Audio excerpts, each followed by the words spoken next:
It's easy to think as an inexperienced leader that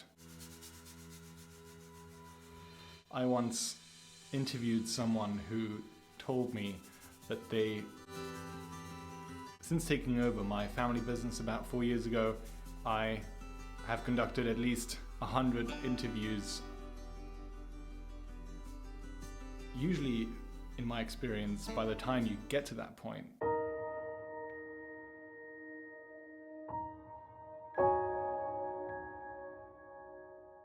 Hi, it's Johannes here. Welcome to another video. If you're a senior manager, if you're a CEO, there are many mistakes, many things that can go wrong in the hiring process. There are some important lessons that I'd like to discuss with you today and share my learning with you. There's the first impression bias, there's many other biases, many traps to fall into, and it's not easy to conduct an interview, especially if you're younger, perhaps younger than the people that you're hiring, and it can be intimidating. I didn't know any of these things when I took over the family business about 4 years ago. I didn't learn any of this at university, not in my bachelor's, not in my master's. This was never taught to me. So I thought it might be useful to go over a couple of things that I learned and tell you about what I think you should avoid when conducting an interview. Since taking over my family business about 4 years ago, I have conducted at least 100 interviews. There were many things I had to change. I had to restructure a lot of business units, and for that I had to bring in entirely new teams. I'm very lucky that most of the hires that I made, I still work with to this day. We spoke about delegating in my last video that you hopefully watched. If not, you can click the link up top and learn about how to better delegate as a leader, hopefully. But one thing that you cannot delegate is the hiring process. It essentially is interviewing. That is the CEO's monkey, if you will. That's your job. In an extreme case, I once interviewed someone who told me that they wanted to earn more money while working fewer hours. It's not always that easy to filter out the bad candidates. Ultimately, the people make all the difference. It's the people who make the business deals, it's the people who will represent the companies, and therefore it's very important to have a team that you trust and that you can stand behind. The smaller the company, actually, the more important the individuals are. So it's really something that you cannot let someone else take care of. The way you do one thing is the way you do everything. If the candidate experience sort of an unstructured, bumpy hiring process, then it's likely, or at least there's a risk, that they will approach their job with a similar sloppiness. I was lucky to have very experienced colleagues by my side who helped me along this process the first couple of times that I had to conduct interviews, and some of this learning I want to spread to you. So let's set the scene. Okay, so what is an interview actually for? From a company's perspective, you want to find out more about the candidate. You want to see what are their qualifications, what's their experience like, what's their willingness to learn, and find out more about their passion and their motivation. But also there's the candidate experience. You want to put yourself into the candidate's shoes and think, what do they want out of this process? And for them, the interview is about getting a feel for the environment, for the colleagues they're going to work with, who's going to be their boss, and of course they want to know more about the role itself. Usually it all starts with sort of the welcoming part. Did you get here okay? Would you like to drink something? Tea, coffee? Then you sit down, you make yourself comfortable and take turns of introducing, starting with the company members who are sitting at the table. This will be like 2 to 3 people. You don't want to have too many people facing the interviewee. That is a bit intimidating. So then you let everyone introduce themselves. You go around, and the one who will be leading the interview will also give a brief overview of the company, and then you hand it over to the interviewee and you ask, "Tell me about yourself." That's sort of the typical first question, so that's no surprise. But then you follow up with questions, trying to answer all the questions that the candidate may have, and also you've prepared some questions in advance. This depends a lot on the level of the candidates. If you're interviewing candidates more on a blue collar, lower level, then it's more about getting a gauge of their commitment, their work ethic, and you might ask something like, what interests you in this role specifically? On a higher level, however, you want to really drill into the experience they have, and you want to see if they have self-drive. It's important to have self-starters on your team, because you don't want to hire people who need a boss that tells them what to do. You sort of want them to figure it out by themselves. So someone like that, you might ask, how will you go about your job if you get the role? Once all of that is out of the way, you get to the trickiest part, which is talking about the money. In my experience, it depends on how many similar employees already work at the company, what you do in this situation. So if you have many employees all sort of doing the same thing, then I think it's best to be completely transparent and tell the candidate what is to be expected in this role. This can be a range, but it should be communicated from your end. If you are interviewing someone who has more of a unique job, who will be in a senior position perhaps, then I like to ask the salary expectation from the candidate, because depending on what they've done before, that may vary quite a lot, and so you can get a picture, and also you don't sort of disappoint them by saying something that may be too low for them, even though you realize their potential and you really would want to work with them. There you can also get into all the different things that the company offers, the full package that comes with the salary. Obviously there's more to it than money. You can talk about the holiday days, how you handle overtime. You can talk about a company car or what retirement packages you offer, things like that. After that, you get to the part where you ask the candidate, do you have any more questions? Usually, in my experience, by the time you get to that point, you've already covered everything the candidate wants to know. And in my opinion, it's not bad to be out of questions. And as a candidate, it just means that everything's been covered. But some candidates will have a question prepared for exactly that moment in the interview. So after answering that, you can get into the next steps and how the process will unfold from here. You can tell the candidate when you will contact them back, who will contact them, and what the time frame is. You'll obviously need to match that to the candidate's availability.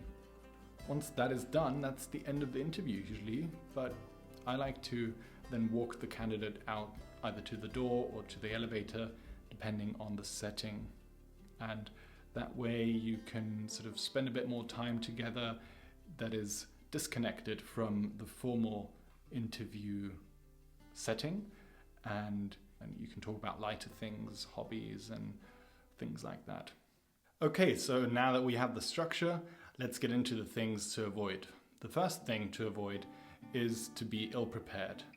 Just as the candidates have put in a lot of time and effort into searching for the role, then applying for the role, making their way to you to sit in on that interview, it's out of courtesy alone that you owe them a similar or a little bit of time commitment, that is. A good interview starts way before the actual time and date. It starts with having the job description be as specific as possible. You want to match the candidate with what you are looking for, so you have to be very specific with what you're looking for. In my experience, having generic things in the job description turns people away, because that should be on the website. You don't need a description of the company in every job listing. Have all the things on the job description site be specific to that job. Then when you get the applications, you want to budget some time to go over the CVs. You may not do the first selection of the CVs, but the ones that you pursue further and the ones that you will have the interview with, take some time and make some notes, and that way you can prevent having a first impression bias. You don't want to walk into this interview blind and base your judgment on your first impression of that person. Second thing to avoid is asking random questions. Of course, you want to have a conversation that flows, that is easygoing, that makes the interviewee comfortable. You want to have a nice chat, but still you want to have that structure, and it cannot be just a chat. You want to follow the structure of who you're actually looking for, and you want to fill in the gaps that the resume didn't provide. You want to give every candidate the same chance. You want to give every candidate the same questions, more or less, to answer. And that way you can create this comparability between the candidates. You want to hire the best fit and not the one who gives you the best monologue. The next thing is to avoid forgetting to take notes. The same way that you want your questions to follow a specific structure, you also want a structured note-taking. That is key, because it's going to help you in your decision-making. The decision-making about the hiring is going to be at a later stage, once you've interviewed all the candidates, and therefore you have to recall everyone that you spoke to. And if you meet a lot of people, it's very easy to forget the exact details of who is who. By having notes and by having a structured template of the questions, your notes, then you're able to compare the candidates and really pick the best one. It's even more important if you do that as a team, because then the team with a structured note in place, a note-taking system in place, they're able to all make that decision based on the same pieces of data that you've taken notes on.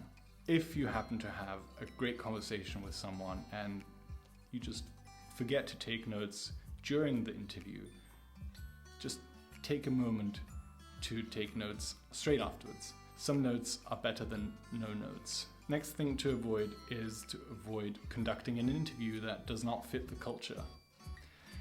It's easy to think as an inexperienced leader that you've been on the other side of this, you've had many interviews, surely you know what the other side looks like, but that's not the case.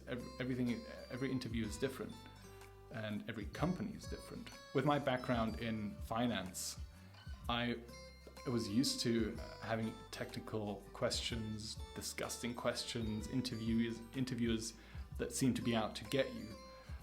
That's not how it has to be.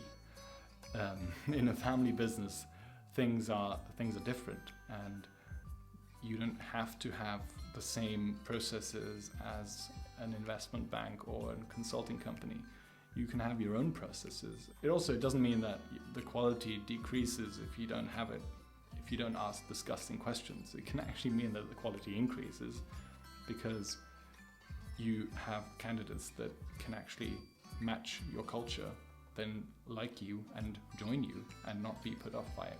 What I like to do is to take the candidates on a little tour, go on a little walk, because just being on a walk brings out a whole different side to someone. It's not this sort of stale interview process, face-to-face, sort of locking horns, and you can give a bit of a historic background.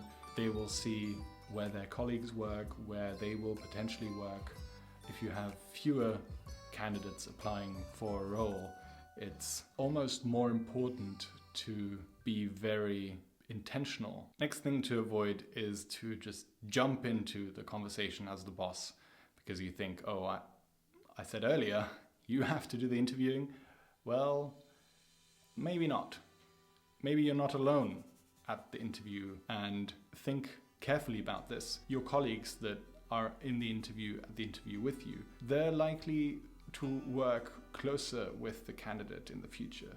So that fit is actually more important than the fit that you have with the candidate. You have to obviously also give your blessing and like the candidate, but think about it this way. If your colleagues and your employees think that you like the candidate, they perhaps may think that they have to like them too, so they may say they like them too just to agree with you. And that's obviously not something you want. Hold back, speak last, and let your colleagues take the lead. The final point is to avoid asking closed questions that assume an answer. This is the similar to me bias. It's not about hiring someone that you can go to lunch with and talk about your weekends. It's about hiring someone who will be good at the job. If you want to ask something like, oh, I see that you enjoy football. Do you also support Bayern Munich? You're putting the answer in their mouth. It's better to just ask, so what sports teams do you follow? And if they then happen to say Bayern Munich, well, that's good for you. If you assume something in your question, they're likely to go along and tell you a half-truth. That's no help to you. If you say something like, oh, I see that your last company has a great Instagram. Are you good at social media? They're very likely to say yes, even though that may not be true. It's better to just ask, what's your experience with social media? Right, to recap, the things to avoid are: avoid being ill-prepared by budgeting time. Avoid asking random questions by having a clear structure. Structure is an important element here, we learned. Avoid forgetting to take notes, if you do take them straight after. Avoid conducting an interview that doesn't fit the culture by doing something that is on brand. Avoid steaming ahead as the boss and let your colleagues take the lead. And avoid asking closed questions by preparing open questions beforehand. Thank you very much for following along. I hope this can be useful to you. I wish you the best of luck when you sit in that interview room, and remember that you are the face of the company. You decide what the structure is, what the process is, and by doing something that is on brand, by implementing that change that is lifting the interview process onto another level, you can really attract the talent that that company needs, and you will attract the people who also have structure. Subscribe for more content like this. Let me know in the comments what you liked, what you can implement, what you have implemented, your experiences. I'm eager to hear from you what you have perhaps also experienced. You have other horror stories of maybe some candidates that you want to share. I would be eager to hear that. Hope to see you soon.